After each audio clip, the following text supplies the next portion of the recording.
जय माता की। आप सभी का हमारे YouTube चैनल जय माता की पर बहुत बहुत स्वागत है। आज हम करेंगे कार्तिक महात्म्य का पांचवा अध्याय इस प्रकार है। उससे पहले यदि आप हमारे चैनल पर अभी नए आए हैं तो कृपा करके चैनल को सब्सक्राइब कर लीजिए और घंटी जैसे दिखने वाले बटन को भी दबा लीजिए ताकि आने वाली नई वीडियो की नोटिफिकेशन आप तक पहुंच सके। तो शुरू करते हैं। पांचवा अध्याय।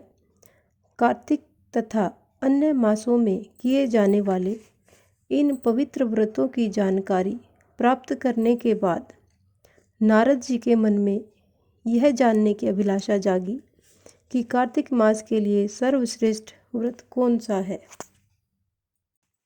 चतुर्थ अध्याय में हमने किस किस दिन कौन कौन सा व्रत होता है उसके बारे में जाना था। तो इसी के संदर्भ में यहाँ पर नारद जी ने बताए है कि इनमें से कौन सा व्रत सर्वश्रेष्ठ है। उसके बाद अब आगे की कहानी को जानने की उनके मन में अभिलाषा हुई कि इनमें से कौन सा व्रत सबसे ज़्यादा सर्वश्रेष्ठ है। तो उन्होंने इस बारे में ब्रह्मा जी से पूछा कि इतने सारे व्रतों में से सबसे श्रेष्ठ व्रत कौन सा है। ब्रह्मा जी ने उत्तर में कहा कि हे पुत्र, अब मैं तुम्हें उस परम गोपनीय और अटल फलदायी नक्त व्रत के बारे में बताता हूँ जो सुख सौभाग्य और मोक्ष के साथ साथ स्त्रियों को अटल सुहाग भी देता है। परम पवित्र और पापनाशक इस नक्त व्रत को विधिवत करने से सौभाग्यवती स्त्रियां मनवांछित फल पाती हैं। इसलिए यह नक्त व्रत सौभाग्यवती स्त्रियों को अवश्य ही करना चाहिए। इस व्रत की इतनी महत्ता सुनकर नारद जी के हृदय में इसके विधि विधान को जानने की अभिलाषा जागृत हुई। नारद जी की जिज्ञासा शांत करते हुए श्री ब्रह्मा जी ने मुस्कुराकर कहा कि हे वत्स, यह अति गोपनीय और देव दुर्लभ व्रत है, परंतु तुम्हारे से स्नेह और लोक कल्याण की भावना से कार्तिक मास के इस विशिष्ट व्रत के बारे में मैं तुम्हें बतलाता हूँ। व्रत करने वाला अश्विन शुक्ल पूर्णमासी को प्रातः उठकर शौच आदि से निवृत्त होकर दंत मंजन आदि करे। इसके बाद 2 नदियों के संगम, नदी, सरोवर, कुंड अथवा कुएं पर या फिर घर में ही स्नान करें। व्रत के एक दिन पहले सिर नहीं धोवें और व्रत वाले दिन विधि पूर्वक स्नान करें और पवित्र भावना से विधाता का स्मरण करें तथा व्रत का संकल्प इस प्रकार करें, हे जगत के रचयिता और कर्ता, आप कृपा करके मेरे पतिदेव की रक्षा तथा मेरी संतान की वृद्धि कीजिए। और फिर सूर्य जाप करके सूर्य को नतमस्तक प्रणाम करें। इस दिन सुंदर वस्त्र और आभूषण धारण करें। दिन में भोजन अथवा जलपान कदापि नहीं करना चाहिए। पूरे दिन निराहार रहकर भजन कीर्तन और पूजा में दिन व्यतीत करना चाहिए।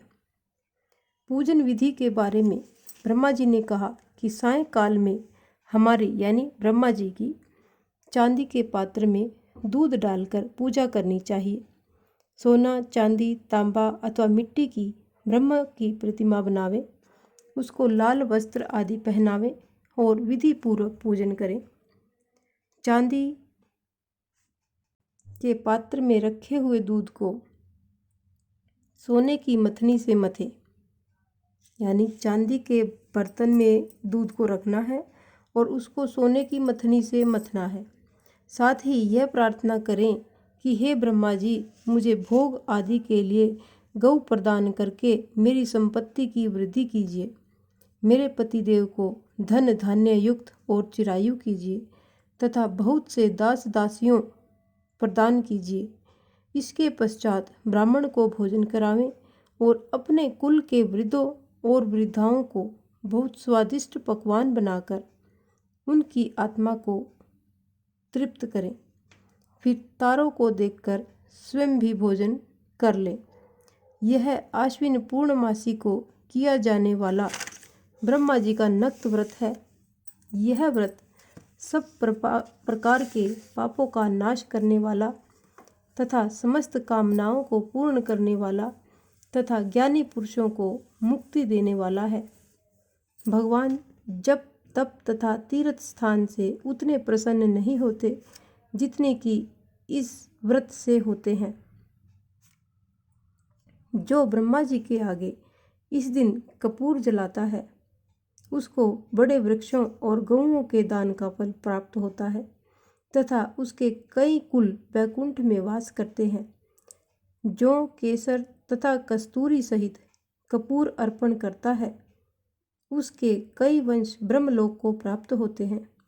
जो स्त्री इस दिन वस्त्र दान करती है वह कपड़े के सूत्रों की लड़ियों के बराबर करोड़ वर्ष वैकुंठ में वास करती है। जो गहने दान करती है उसको ब्रह्मलोक की प्राप्ति होती है। जो स्त्री हृदय में ब्रह्मा जी का नाम लेती है और मस्तक पर निर्माल्य धारण करती है वह सदैव सौभाग्यवती और पतिव्रता बनी रहती है। इस व्रतधारी को आश्विन शुक्ल पूर्णमासी का स्नान पूजन कर ब्राह्मणों को भोजन तथा वृद्धजनों को पूजन करना चाहिए।